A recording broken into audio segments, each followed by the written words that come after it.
Em Romanos 2,29, o apóstolo Paulo diz: mas é judeu que é no interior, e a circuncisão é que é do coração, no espírito, não na letra, cujo louvor não provém dos homens, mas de Deus. Então Paulo explica isso dizendo que o verdadeiro cristão, o verdadeiro judeu, é aquele que fez a circuncisão não apenas no órgão sexual, como sinal de aliança entre ele e Deus, mas uma circuncisão no coração. Então a mudança radical na atitude, agora no combate ao pecado, na decisão de entregar a vida para Deus, começar uma vida nova. Então essa é a verdadeira circuncisão considerada por Deus. E ela só pode ser produzida no Novo Testamento através de Jesus Cristo. Então, crendo no sacrifício de Jesus Cristo, tendo uma legítima conversão, começando uma vida nova com Deus. Então a regeneração fala de gerar de novo. Então é um novo nascimento, quando a pessoa aceita Jesus como Senhor e Salvador. Ele é convencido pelo Espírito Santo do pecado, da justiça, do juízo. Então ele aceitou a Jesus como Senhor e Salvador. Houve aí um arrependimento de pecados. Você foi justificado agora, declarado justo, porque Jesus levou seus pecados sobre ele. Então você começa agora uma nova vida, você tem uma nova consciência, uma nova atitude, um desejo agora de se aproximar de Deus e se afastar do pecado, se afastar de tudo aquilo que é de Satanás. Então é uma regeneração, você foi gerado de novo, morreu para o passado, morreu para o pecado e nasceu agora para o reino de Deus, nasceu para Deus, para uma nova vida agora com Deus.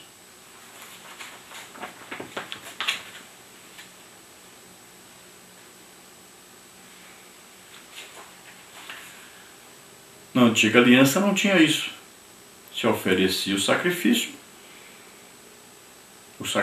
tudo bem, está perfeito. Ofereceu um sacrifício a Deus, foi bom, uma vida. Como Abel fez, ofereceu um animal, Deus se agradou disso, Deus se agradava do sacrifício. O problema era a consciência, era o coração daqueles que ofertavam. Não admitiam deixar o pecado, não admitiam se interessar mais por Deus, se entregar para Deus, começar uma vida nova, agora combatendo o pecado. Mas apenas ofereciam o sacrifício para encobrir o pecado que haviam cometido, mas já pensando em continuar nesse pecado. E isso acontece até dentro da nossa igreja.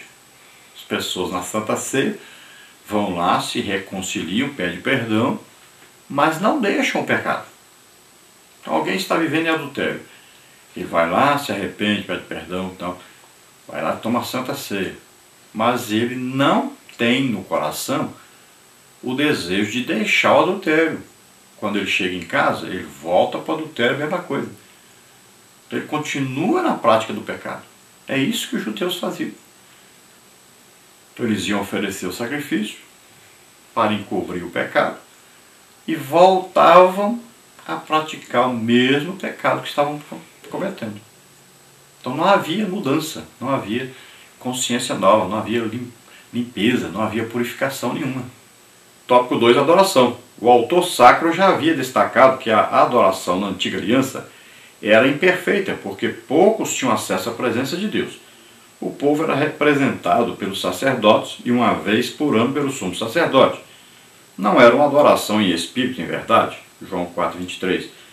Todavia, o autor revela que esse fato mudou. No novo concerto, o próprio crente tem acesso ao lugar mais íntimo do santuário por intermédio de Cristo Jesus, o perfeito sumo sacerdote, Hebreus 10,19. A única atitude necessária destacada pelo autor é a de chegarmos a Deus com verdadeiro coração, em inteira certeza de fé, tendo os corações purificados da má consciência e o corpo lavado com água limpa, Hebreus 10,22. Então o autor volta a falar agora da adoração superior. Então no Antigo Testamento, os sacerdotes estavam ali oferecendo sacrifício, tinham mais assim, proximidade com Deus, porque Deus era representado pela Arca da Aliança. Então onde estava a Arca ali no Santo dos Santos, então ali estava a presença de Deus. Então os sacerdotes estavam mais próximos e o sumo sacerdote, que era aquele que estava mais próximo, que ia uma vez por ano, levando ali o sangue, né, de novilho, primeiro pelo seu próprio pecado, depois do bode, representando ali o sangue, todo o povo que havia pecado.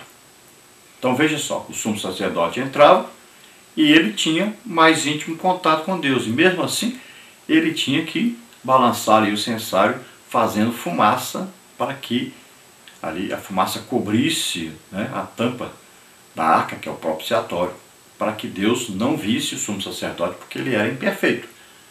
Então ele chegava próximo, mas não via nada. Ele não tinha um contato íntimo com Deus.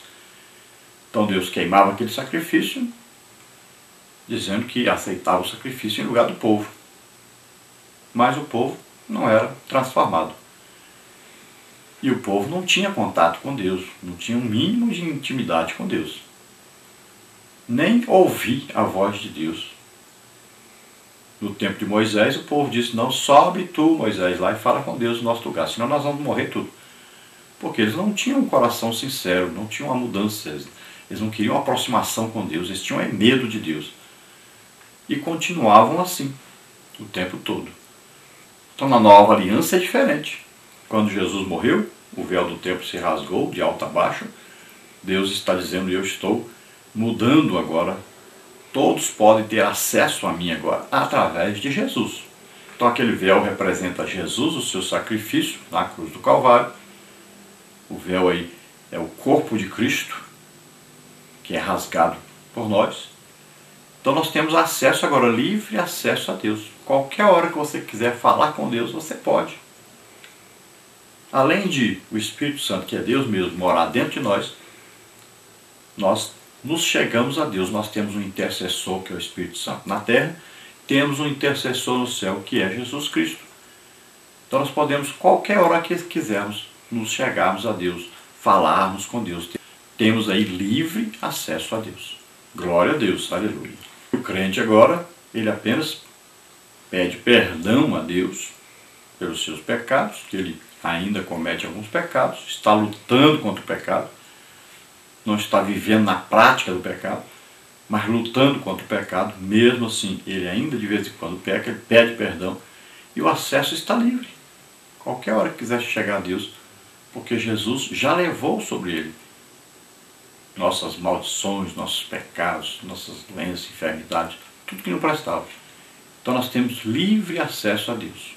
A oração nossa é feita aí na presença de Deus, com a intercessão do Espírito Santo, com a intercessão de Jesus, e chega realmente a Deus tudo que falamos com Deus. Tópico 3, comunhão. O conceito da igreja como corpo vivo de Cristo aparece no pensamento do autor de Hebreus. Embora o antigo povo formasse uma congregação no deserto, ele não era uma igreja no sentido neotestamentário. A existência da igreja só se tornou possível depois do Calvário.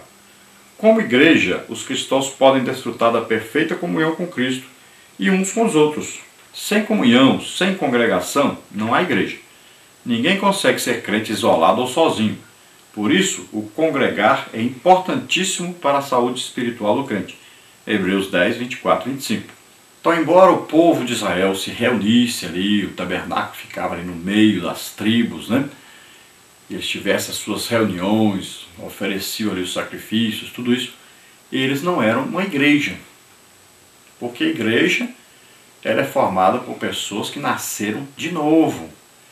E todos eles têm o Espírito Santo morando dentro deles. Então Israel, ali, os judeus, não tinham isso. Eles não nasciam de novo e nem tinham o Espírito Santo morando dentro deles. Eles continuavam na prática do pecado e não havia transformação de vidas. Não quer dizer que alguns no Antigo Testamento não foram salvos. Foram, alguns. Foram justificados pela fé em Deus e suas promessas. Olha o que diz a Bíblia aí. Creu Abraão em Deus e foi isso imputado como justiça. Foi chamado amigo de Deus. Então a fé, tanto no Antigo Testamento como no Novo Testamento, é motivo de justificação diante de Deus. Alguns tiveram realmente fé em Deus e em suas promessas. Foram salvos. Então a igreja não é apenas uma reunião de alguém que vai oferecer um sacrifício de animais. mas é a reunião de pessoas salvas, que já foram perdoadas de todos os seus pecados e estão ali reunidos para prestarem um serviço a Deus. Vão ali para prestar um culto a Deus, para adorar a Deus. Então, olha só, é grande a diferença. Então, eles não estão buscando a salvação, já estão salvos. Não estão buscando santificação, já são santos. Não estão buscando ali uma intimidade com Deus, ali de abrir uma porta para Deus. Não. A igreja já é uma comunidade que tem a porta aberta, formada por pessoas que são salvas já. Então, estão ali prestando um verdadeiro culto a Deus, porque Deus está presente. Então é na comunhão aí dos crentes de uns com os outros que Deus vai se manifestar, vai se apresentar para abençoar os seus filhos, falar com os seus filhos. Então ali vai acontecer o quê? Quando nós cultuamos a Deus, há uma resposta de Deus a esse culto, que é o quê? A sua manifestação.